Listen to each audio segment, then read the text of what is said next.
My wife drained our savings and abandoned me 2 months ago to find herself. My 50M wife Mary, 48F, has a family with a history of dementia, developing memory issues in their mid to late 50s. Her mom, grandmother, and several other relatives on her mom's side have developed dementia. Her dad is no longer in the picture, and her mom lived with us for 4 years until earlier this year. Our kids are independent and out of the house, with the oldest in her last semester of college and the younger one enlisted. The last 4 years were really tough on us and our marriage. Living with someone with dementia is absolutely brutal. We had talked a lot last year about using the remaining college funds, our regular savings, selling or renting the house, quitting our jobs, and traveling for a year or until the money ran out. We just had to wait for her mom to move into a home. I understood her anxiety about developing dementia, and I was burned out. Living through COVID, working remotely, having a wife working remotely, a college and high school student taking remote classes, and a mother-in-law with dementia, try that and see how well you hold up. Space finally opened up, and we were able to move her mom into a care facility. I finally thought I had a chance to breathe. When we moved Mary's mom out, Mary's mental health took a huge downward spiral. I went from caring for her mom to caring for her. She felt guilty about putting her mom in a home and had lots of anxiety about developing dementia. Our plan was to start our travels in the summer of 2024. 2 months ago, I got home, and she had left a note. Basically, she was going on our trip without me. She had quit her job, taken most of the savings, and wasn't sure when she'd be back, maybe a year, maybe sooner. She said she knew I'd understand. Her location is turned off, and my calls go directly to voicemail. All I could do was text the kids a picture of the note. We have our own checking accounts for direct deposits of our paychecks, but we'd transfer most into a joint account to pay the household bills and savings. We both had access to the main savings account, and she had drained it. I waited a month to see if she'd come back, hopefully before she spent our savings. After receiving only one text in the first month, I went to a lawyer. She basically said there was very little to do right now, other than change the beneficiaries of my retirement accounts and life insurance. Hooray, I guess. My wife gets nothing else if I pass away alone while she's having our adventures. It was only a month, and there was no way to serve her papers. My lawyer advised me to keep paying the mortgage and the cars. The cost of trying to get a judge to approve the sale of joint assets was more than making payments. I didn't want to ruin my credit by letting one of our cars get repossessed, but I can't sell it because she's on the title. I get random texts, and she sporadically posts on Instagram. Of course, she has comments turned off. I want to block her so badly, but my lawyer advised me that it's better to maintain a communication channel that's not through our kids. Her last post was from Hawaii. She put in the comments how great a husband I was for letting her take this trip. I'm barely making it, paying 2 cars, a mortgage, household bills, insurance, hoping there are no emergencies because I have no savings, and she's enjoying our trip alone. I'm so pissed at her. I helped take care of her mom for 4 years, and when she fell apart after her mom moved into a memory care home, she returned the favor by abandoning me. I'll never get to take this trip and have to put off retirement. My only solace is that the kids are angry at her, but they'll probably forgive her eventually. I'm no fool, I know she's hooking up with guys. She looks good and she'll have zero problems getting men. I texted her and asked if she was sleeping around, and it took her an entire week to respond that she wasn't. So, I'm drinking alone on a Friday night, and she's somewhere, probably on a beach, enjoying life. I hate her. Update 1. An update from my original post. I'm feeling much more positive now that the financial situation has become a little more manageable. Basically, I'm running up debt that will get paid off when I sell the house. Even with lawyer fees, I have 6 to 8 more months before I have to worry about money, assuming there are no emergencies. My friend's wife gave me some good advice. Don't go from being a hero to a villain in your kids' eyes. How I talk about and treat my wife will determine my future relationship with my kids. I don't give a damn about my wife, but I don't want to make her a sympathetic figure or drive them away from both of us. I followed up with a lawyer. Basically, she said we're going to have her pay back the savings she took through a reduction in her share of the assets. Any division of assets will include the savings she took. She'll also have to repay the money I spent maintaining the household while she was gone. There is plenty of equity in her share of the house and her retirement plans to cover that. She said that our finances are so intertwined after nearly 25 years of marriage, my wife is going to get some share of the assets. The best case is she agrees to the terms of the divorce, and it's relatively cheap and quick. Otherwise, it gets complicated and expensive.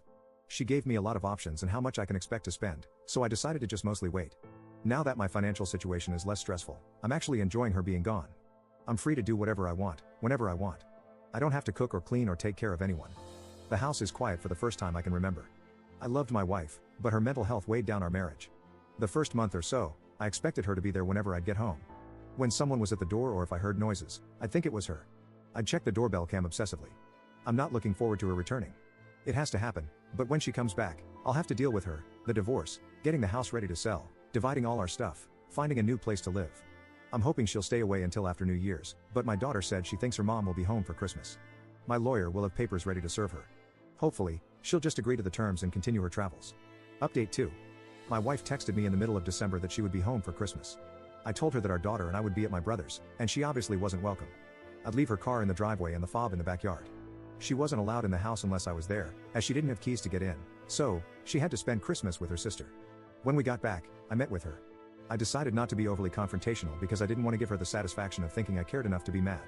She was taken aback by how detached I was, and I could tell it bothered her that I didn't show her much emotion, not even anger. I just wanted her to agree to a divorce.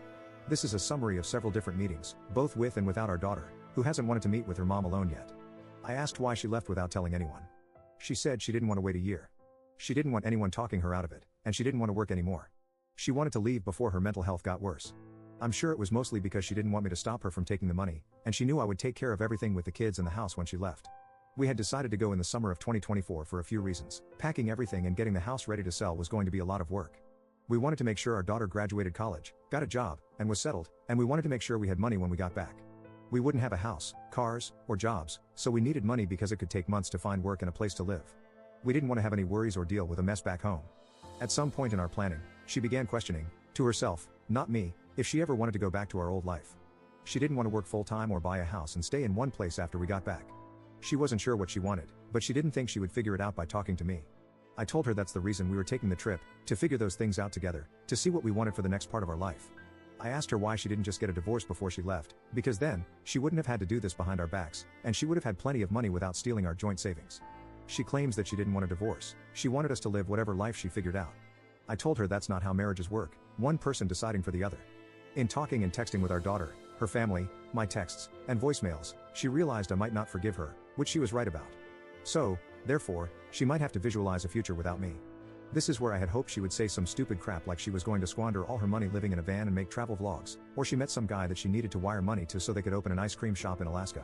Instead, she wants to be a digital nomad, working part-time fully remote and living in new places. She tried to convince me to go with her, but I'll never be able to trust her, plus I don't love her anymore. Traveling like that for a few years doesn't sound bad, but she doesn't have a job or any work lined up.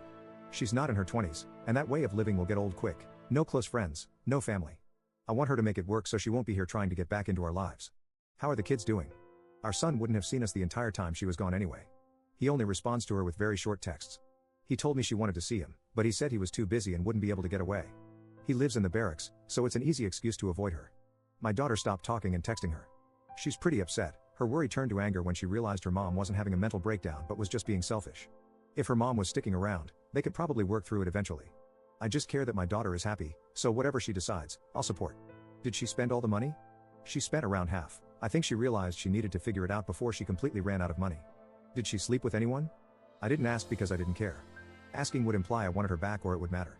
Even though I didn't ask, she claims she didn't. I'm not sure if she's lying or not. She might just be saying that because she doesn't want the kids to have another reason to be mad at her. Does she feel bad for what she put us through? She claims she does, and she wishes she had handled it differently. She said getting away and figuring herself out was best for her. And to that, I told her she was just being selfish. When she first left, we were worried something would happen to her and we would never see her again. She's always been self-centered. I told her she's taking the easy route and letting everyone else handle the difficult parts. If she gets sick, kids will take care of her. Goes broke? Live with family. Abandon everyone? They'll forgive her. She thinks her siblings and our children will let her live with them like we let her mom live with us. I'm sure when she visualizes her future, she sees our kids there. They might not be and definitely not in the same way they were before. Despite how it might sound, I'm actually really happy with how it all turned out. Our divorce is far from final, but we've agreed on the big things. We'll sell the house, how to split the retirement and profit from the house, how to pay back the money she took, and what I spent maintaining the household. I got most of what I wanted from the settlement, and she'll soon be mostly out of my life. I won't have to pay alimony, and because she's choosing to make significantly less money than she was, I won't be forced to support her. That would have been a kick to the teeth. She isn't my responsibility anymore, and I won't have to care for her if she does get sick or goes broke. So, I figured I'd start dating again. I didn't realize a 50-year-old man with children out of the house, a good job, and in decent shape would be a catch. I'm not fighting women off with a stick, but I've had a lot more interest than I expected. It's been kind of nice meeting new people. I've worked out the numbers, and I'll be doing pretty well after everything is settled, and I only have to support myself. Not where I wanted to be, 50, getting divorced, and using Reddit as free therapy sessions, but I'm happier now than I've been in a while. I'm even planning a little vacation of my own. Thank you everyone that has responded and reached out, it really meant a lot.